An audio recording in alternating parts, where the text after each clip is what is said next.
As a chef अभी भी आप ये सर्टिफिकेशन वगैरह करते हैं, क्योंकि इनमें भी तो चेंजेस आती रहती हैं। बिल्कुल, जैसे वो तो अप्रेंटिसशिप का एक मेरा था 2 इयर्स का, उसके बाद साथ साथ मुझे जहाँ पे भी सीखने का मौका मिला, जहाँ पे भी कुछ लर्निंग के लिए मैं वहाँ पे पहुँच के मेरी जैसे मैं एक गांव से बिलोंग करता था, तो और मेरे वाले टाइम के अंदर जो है वो इंग्लिश हमने जो है वो 6ठी क्लास में जाके ABC का पता चला, तो कुछ भी नहीं था। मैंने 95 के अंदर ही, अवारी के अंदर ही इंग्लिश लैंग्वेज कोर्स करवाते थे। पहले मैंने जो है एलिमेंट्री किया,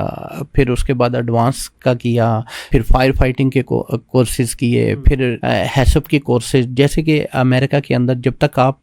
जो फूड सेफ्टी मैनेजमेंट का कोर्स कंप्लीट नहीं करते तो आपको जो है वो फूड सर्विस कार्ड नहीं इशू होगा, आप फूड हैंडलर नहीं बन सकते। तो इसी तरह फिर मैंने